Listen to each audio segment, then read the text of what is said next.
हर गांव की अपनी कुछ कहानियां होती है, कुछ सच, कुछ अफवाह और कुछ ऐसी जिनके बारे में कोई बात नहीं करना चाहता। मेरे गांव में भी ऐसी एक कहानी थी जिसे लोग कानाफूसी में ही सुनाते थे। कहानी एक पायल की जो किसी के भी जीवन में अंधेरा ले आती थी। दोस्तों, आज के भौतिक घटना के एपिसोड को हम संतोष जी के पॉइंट ऑफ व्यू से सुनेंगे, जिनके साथ ये घटना वास्तव में घटा था। लेकिन दोस्तों, इससे पहले कि हम इस वीडियो में आगे बढ़ें, आप प्लीज़ इस चैनल को सब्सक्राइब करके इसे अपने दोस्तों के साथ शेयर ज़रूर करना, क्योंकि हम ऐसे वीडियोस हर शाम 6 बजे आपके लिए लाते रहते हैं।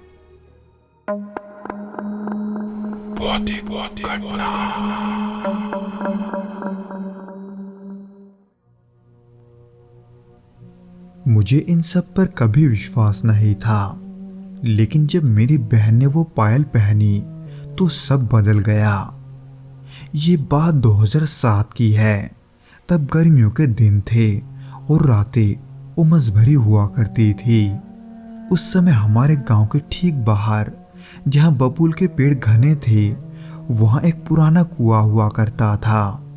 लोग कहते थे कि वो कुआं बहुत पुराना है और उसके पास कुछ अजीबोगरीब घटनाएं होती रहती है। हालांकि मेरी बहन राधा को इन सब बातों में कभी दिलचस्पी नहीं थी, लेकिन उस दिन जब वो खेतों के रास्ते वापस लौट रही थी, तब उसे उस रास्ते में वो पायल मिली। चमकती चांदी जैसी बहुत ही आकर्षक दिखने वाली पायल।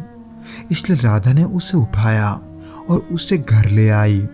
लेकिन उस वक्त वो अकेली नहीं थी। उस रात के बाद चीजें धीरे धीरे बदलने लगी। राधा पहले की तरह बर्ताव नहीं कर रही थी। वो अब हमेशा गुमसुम रहती थी। न जाने क्यों कुछ ही दिनों में उसके आंखों के नीचे गहरे काले गड्ढे पड़ गए थे और वो हमेशा थकी हुई महसूस होती थी। माँ ने सोचा कि ये गर्मी और खेतों में काम करने का नतीजा होगा, लेकिन असल बात कुछ और है। इस बात का हमें भनक भी नहीं था। हर रात जब सब सो जाते, तब अचानक मेरे कानों में एक अजीब सी छनछनाहट की आवाज गूंजने लगती। पायल की आवाज हल्की मगर बिल्कुल साफ। कभी ऐसा लगता जैसे कोई धीरे धीरे चल रहा है, तो कभी ऐसे कि कोई एक ही जगह पर खड़े होकर पायल को हिला रहा है। पहले मुझे लगा कि ये मेरा वहम है, लेकिन जब मैंने ध्यान दिया तो एहसास हुआ कि वो आवाज राधा के कमरे से ही आ रही थी। जब मैं उसके कमरे में गया तो उसका कमरा अंधेरे में डूबा हुआ था।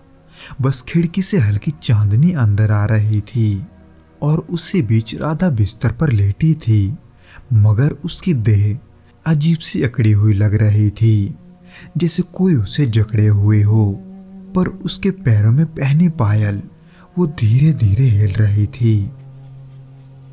उसी बीच वहां के हवा में मुझे हल्की सी फुसफुसाहट की आवाज सुनाई दी, मगर शब्द इतने साफ नहीं थे कि मैं उन्हें समझ सकूं। इस अजीब से एहसास के बारे में मैंने राधा से भी बात की, पर अगली सुबह जब मैंने राधा से पूछा कि उसने रात को कुछ महसूस किया था या नहीं, तो उसने केवल सिर हिलाया और कहा कि कुछ भी नहीं। मगर कुछ ही दिनों बाद हालत और भी अजीब हो गई। माँ ने भी महसूस किया कि राधा अब पहले जैसी नहीं रही। वो खाना बहुत कम खाने लगी और कई बार वो बिना वजह दीवारों को घूरती रहती। एक दिन राधा खिड़की के पास बैठी थी और उसकी पीठ मेरी तरफ थी। मैंने नाम तो पुकारा, लेकिन उसने कोई प्रतिक्रिया नहीं दी, जैसे कि वो होश में ही नहीं थी। इसलिए मैं उसे होश में लाने के लिए आगे बढ़ा, पर जब मैंने उसकी कलाई को छुआ तो मेरी रीढ़ में बिजली दौड़ गई, क्योंकि उसकी त्वचा वो बर्फ जैसी ठंडी थी। फिर उसने धीरे धीरे मेरी ओर सिर घुमाया। उसकी आंखें वे वैसी नहीं थी जिन्हें मैं जानता था। वे सूनी और बुझी हुई थी। उन आंखों के बीच उसकी हल्की मुस्कान बहुत ही अजीब लग रही थी, कुछ ऐसा जो इंसान के चेहरे पर नहीं होना चाहिए। उसे देखकर मेरे भीतर एक अजीब सा डर दौड़ने लगा, इसलिए मैं धीरे धीरे पीछे हटना ही सही समझा। पर तभी कमरे के कोने में हल्की सी सरसराहट हुई, लेकिन जब मेरी नजरें वहां गई तो कुछ पल के लिए लगा कि कोने में कोई खड़ा है, एक धुंधली और काली परछाई। मगर जैसे मैंने पलक झपकाई वहां कुछ भी नहीं था। ठीक उसी रात घर में एक और भयानक घटना हुई। रात में सो जाने के बाद राधा के कमरे से फिर से मुझे हल्की सी सिसकियां की आवाज सुनाई दी, जिसे सुनकर मुझे वो दृश्य याद आ गया जो मैंने कुछ देर पहले देखा था। इसलिए मैं घबराते हुए धीरे धीरे उसके कमरे के पास गया। दरवाजा अंदर से बंद था, लेकिन दरारों से हल्की रोशनी छन रही थी। मुझे लगा कि शायद वो जाग रही होगी, लेकिन जब मैंने अंदर झांका तो वो तो सो रही थी। मगर वहां पर कुछ ऐसा देखकर मेरी सांसें थम गई, क्योंकि कमरे के कोने में राधा के पलंग के पास कोई खड़ा था। ये देखकर मेरा पूरा शरीर जम गया। मैं देख सकता था कि वो आकृति पूरी तरह से काली है, जैसे वो कोई परछाई हो। मगर ये कोई आम परछाई नहीं थी, ये अपने आप ही हिल रही थी। ये देखकर उस रात मुझे बिल्कुल नींद नहीं आई। अगले दिन मैंने ये सब अपने माँ को बता दिया। अब हालत ऐसी हो गई थी कि बिना कुछ कहे रहना नामुमकिन था। माँ ने गांव के एक ऐसे बुजुर्ग से बात की जो इन चीजों के बारे में थोड़ा बहुत जानते थे। उन्होंने हमारी बातें सुनकर ये सलाह दी कि हमें तुरंत वो पायल घर से बाहर फेंक देनी चाहिए, क्योंकि वो पायल किसी ऐसे की है जो इस दुनिया की अब नहीं है। इस बारे में हमें गांव के उस बुजुर्ग से ज्यादा कुछ तो नहीं पता चला, पर उस वक्त उसकी बातों को मानना ही हमें ठीक लगा।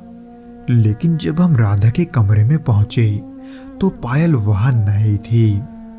राधा बिस्तर पर बैठी थी, उसकी आंखें वो सूखी और बुझी हुई थी। जब माँ ने उससे पूछा कि पायल कहाँ है तो उसने कोई जवाब नहीं दिया। मगर तभी कमरे के कोने में छनछनाहट की आवाज सुनाई दी, इसलिए मेरी नजरें तुरंत उधर गई अंधेरे कोने में, जहाँ सूरज की रोशनी भी ठीक से नहीं पहुंचती थी। पर वहां मैंने कुछ हलचल होते हुए देखा।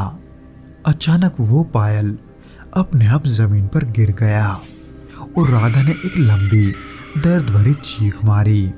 उसकी आंखें उलट गई और उसका शरीर झटके से कांपने लगा। राधा को इस हालत में देखकर मां रोने लगी, लेकिन मैं पूरी ताकत से आगे बढ़ा और पायल को उठाकर बाहर की ओर दौड़ा। मैंने सुना कि पीछे मां राधा को संभालने की कोशिश कर रही है, लेकिन मेरे कानों में सिर्फ एक ही आवाज गूंज रही थी, छन छन की आवाज। मैं दौड़ता हुआ उसी पुराने कुएं के पास पहुंचा जहां से ये सब शुरू हुआ था। मेरे हाथ में पायल बर्फ जैसी ठंडी हो चुकी थी, जैसे वो किसी मरे हुए इंसान की चीज हो। बिना कुछ सोचे मैंने पूरी ताकत से उसे कुएं में फेंक दिया, जिसके बाद पल भर के लिए सब कुछ शांत हो गया। फिर कुएं से एक ऐसी चीख निकली जिसे सुनकर मेरा खून जम गया, क्योंकि ये किसी इंसान की आवाज नहीं थी। ये गहरी, भयानक और बेहद ही खौफनाक थी। जब मैं घर वापस लौटा तब राधा होश में आ चुकी थी। उसकी आंखें फिर से पहले जैसी हो गई थी, मगर वो बेहद कमजोर लग रही थी, जिसे देखकर माँ ने उसे गले से लगा लिया। उस रात के बाद पायल की छनछनाहट हमारे घर में हमेशा के लिए खत्म हो गई।